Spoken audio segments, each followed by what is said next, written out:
Welcome back, everyone. Today's explainer is all about bringing the pieces together.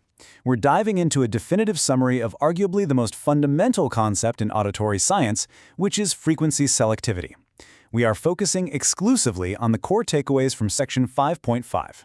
Now, if you've been following along, you already know just how wild mammalian hearing actually is, but today we're really locking in those mechanics. So, let's jump right in.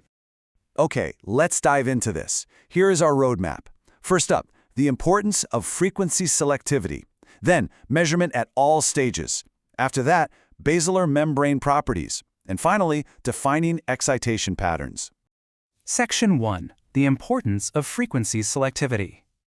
Before we look at the anatomy, we really need to ask ourselves, why does this single topic get so much attention? Well, listen to this quote right from our source. Frequency selectivity is one of the most important topics in hearing because the nature of auditory perception is largely determined by the ear's ability to separate out the different frequency components of sounds. I want you to really think about that for a second. Whether you're trying to hear a friend's voice in a super noisy room or distinguish a low double bass from a high piccolo, it relies entirely on this one mechanism. It literally dictates the very nature of our auditory perception.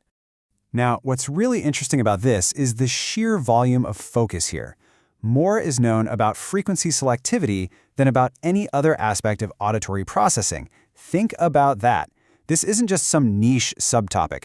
Scientists have basically dedicated entire lives and careers to this one specific biological keyhole. Because honestly, without grasping this concept, the rest of human hearing is pretty much a total mystery. Moving on to Section 2, measurement at all stages.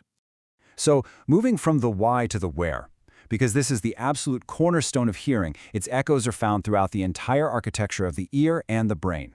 Frequency selectivity can actually be measured across the entire system. We observe it starting at the physical level right on the basilar membrane inside the cochlea. But it doesn't stop there. We can actually track it all the way into the higher neural centers, right up to the auditory cortex. And finally, we see it in human behavioral perceptions, which basically means how you and I actually experience, react to, and report on sounds in our day-to-day lives. It's a universal constant, going from physical vibration all the way to mental perception. Which brings us to Section 3. Basilar membrane properties. So, if it happens literally everywhere, where does it all start? Well, the crucial point is right here. The frequency selectivity of the entire auditory system is determined by the properties of the basilar membrane. This is a massive light bulb moment. Everything we just talked about, the neural spikes, cortex processing, picking out a melody, it all relies entirely on the physical properties of this one single membrane. It is the ultimate gatekeeper. If the basilar membrane doesn't act as an effective filter to separate those frequencies accurately right at the starting line, the rest of the system simply doesn't get the data it needs. Let's wrap it up with Section 4. Defining excitation patterns.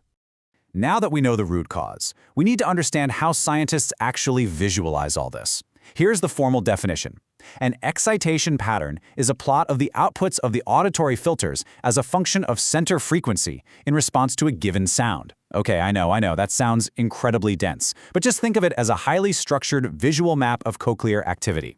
Instead of just trying to, imagine fluid moving around and tiny hairs vibrating inside the ear, scientists use this specific plot to map exactly how strongly different parts of the auditory system are reacting to a specific sound.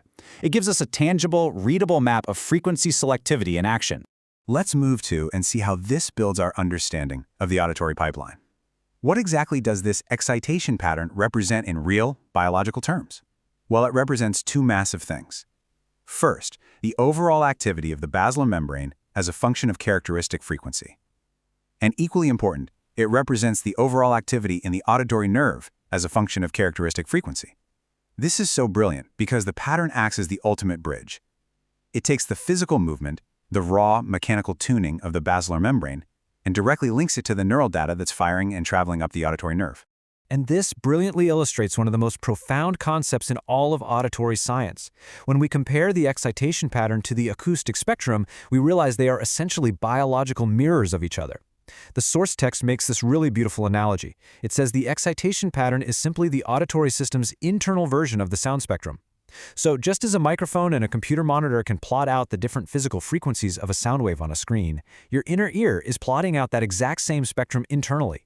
It resolves the different frequency components mathematically and biologically, and then passes that internal spectrum right up to your brain. We've covered a lot of crucial ground in this explainer today. pulling all these threads together to understand exactly how the ears separate sound. But as we wrap up this summary of Section 5.5, I want to leave you with a final provocative thought. Knowing that acute frequency selectivity relies entirely on the delicate, active properties of the basilar membrane, how might this fundamental understanding influence the future of treating hearing loss? Because when that membrane loses its tuning capabilities, our internal spectrum becomes totally blurred, and we can no longer separate simultaneous sounds. Understanding this root mechanical cause is absolutely the key to unlocking new treatments and therapies. It's a fascinating reality for sure, and one that paves the way for deeper explorations into auditory disorders down the line. Thank you so much for joining me for this explainer, and hey, keep that curiosity alive.